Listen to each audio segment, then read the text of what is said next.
Hindi natin kakalmahan ang mga salita at kilos natin dahil disor nila ang galit, ang pikon at poot ng mga nanakawang Pilipino.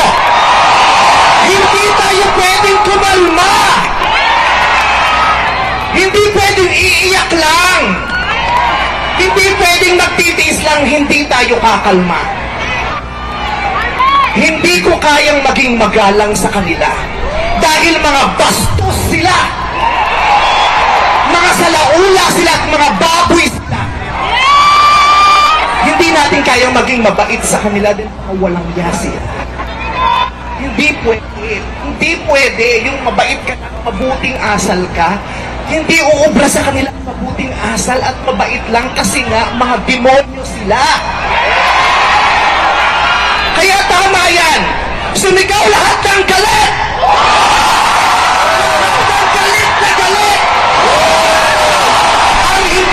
Tapos ang galit bukas at iparirinig ang galit hanggang hindi makulong ang mga putang inang magkala. Hindi tayo pwede magalit lang ngayon. Kailangan hanggang bukas, kailangan sa susunod na linggo, kailangan sa susunod na buwan, hanggang umabot ng ilang taon hanggat hindi sila nauubos. Walang mawawala sa atin kasi ubos na tayo. Kaya ang bato, ang gagawin natin ngayon ay babawi na tayo. Ikulong ang mga magnanakaw. Para sa akin, hindi nga sapat ang kulong. Dapat patayin ang mga korap na magnanakaw. Ibalik ang death penalty para sa mga korap. Para patayin ang mga magnanakaw, ikulong pati pamilya nila. Ng batas ang pamahalaan para ibalik ang death penalty. Pasensya na po, Father. Alam kong ayaw mo ng death penalty. Ipagdasal mo na lang ako. Ibalik ang death penalty para sa magnanakaw. Dahil ang magnanakaw, ang corrupt na public official, hindi ko natatawag na public official, ang corrupt na politiko ay higit pa sa mamamatay tao. Ang corrupt na politician ay higit pa sa magnanakaw. Ang corrupt na politician, ang corruption ay higit pa sa terorismo.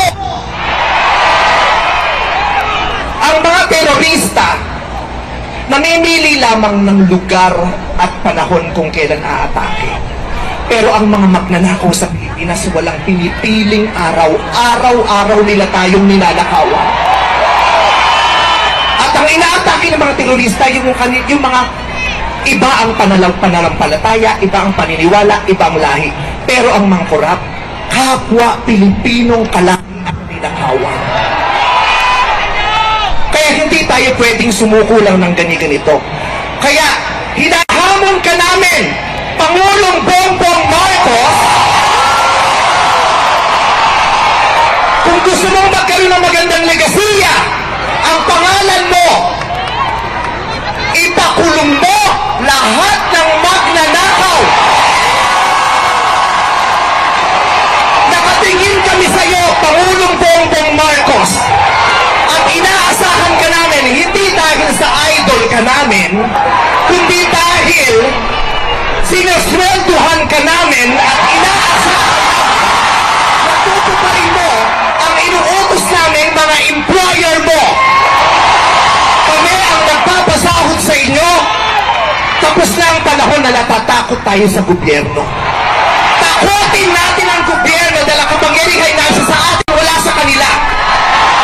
Nakatingin kami sa inyo. Ipakulong lahat. Lahat ipakulong. Pawiin ang mga ari-arian. Pawiin ang mga ari-arian. Pati atay, i-donate. Ibigay ang atay. Pati mata, i-donate. Walang ibigay kasi nga na hindi tayo pwede maawag dahil mapunta ang ina nila. Maraming salamat sa inyong lahat. Sasamahan natin kayo kung mamaya. Isa pa, punta ang ina nyo. Sobra